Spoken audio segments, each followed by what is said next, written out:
every problem have a solution ပြဿနာတိုင်းမှာအဖြေရှိတယ်အနည်းဆုံးတော့ဘယ်ပြဿနာမဆိုဖြေရှင်းချက်အဖြေဆိုတာရှိတယ်တွေးပူနေတဲ့အချိန်မှာဆုံးဖြတ်ချက်တွေမမားစေဖို့မလောဖို့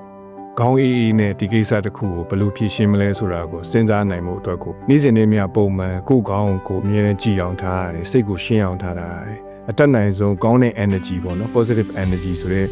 အရာကိုအမြဲတမ်းကောင်းထဲမှာရိုက်သွင်းထားတဲ့လူတစ်ယောက်အနေနဲ့ကဘလောက်ပဲကြီးမားပျက်စီးမှုဆုံးရှုံးမှုတွေဖြစ်နေပါစေဖြည့်ရှင်းမှုသူစီမှာအဖြေဆိုတာအမြဲတမ်းထွက်လာတယ်ကောင်းတဲ့အဖြေလိုချင်တဲ့ရလက်ရကိုရလာလိမ့်မယ်ဒီကိစ္စကိုရှောင်လွဲလို့လည်းမရဘူးတက်တက်ကြီးကိုရှိရောက်လာတဲ့ကိစ္စတစ်ခုကိုရင်ဆိုင်ရမယ်ဖြည့်ရှင်းရမယ်စိတ်ညစ်ခဏပေါ့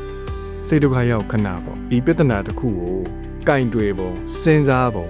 အများကြီးအရေးကြီးတယ်။တေးတဲ့ကိစ္စတစ်ခုကိုတိတ်တိတ်ကလေးစဉ်းစားလိုက်ရင်ပြီးသွားတဲ့အရာတစ်ခုဖြည့်ရှင်းလိုက်ရင်ခဏလေးနဲ့ပြီးသွားမယ့်ကိစ္စတစ်ခုကိုမလိုလားအပ်တဲ့ဘေးကနေတခြားပောက်ကရ40အတွေ့မလိုလားအပ်တဲ့အကြံဉာဏ်အမြင်နွမ်းကြံဉာဏ်တွေအကုန်လုံးဝင်လာခဲ့တယ်ဆိုဒီပြဿနာတိတ်တိတ်လေးရမလိုအပ်ဘဲနဲ့အကြီးကြီးဖြစ်သွားဒေါသစိတ်တွေမာနစိတ်တွေအတ္တစိတ်တွေဝင်လာတဲ့ခါကျရင်လေဒီပြဿနာတိတ်တိတ်လေးကမလိုလားပဲအကြီးကြီးဖြစ်သွားတတ်တယ်။အဲ့တော့ဘယ်ကိစ္စတိတ်တိတ်လေးပဲဖြစ်ကြီးကြီးမားမားပဲဖြစ်ဖြည့်ရှင်းတဲ့ခါကျရင်ခေါင်းအေးအေးလေးနဲ့စိတ်ကိုအတတ်နိုင်ဆုံး positive energy လေးတွေအများဆုံးဖြစ်အောင်ထားတည်တည်ငြိမ်ငြိမ်အေးအေးဆေးဆေးနဲ့အတတ်နိုင်ဆုံးဖြည့်ရှင်းနိုင်အောင်ကြိုးစားပါလဲရင်ပြန်ထဘယ်တော့မှဒီတနေရာလေးရပ်မနေနဲ့အတတ်နိုင်ဆုံးကြိုးစားရှောင်ထွက်ဖို့လည်းမကြိုးစားနဲ့မျက်နှာလွှဲခဲပြစ်လွတ်ဖို့လည်းမကြိုးစားနဲ့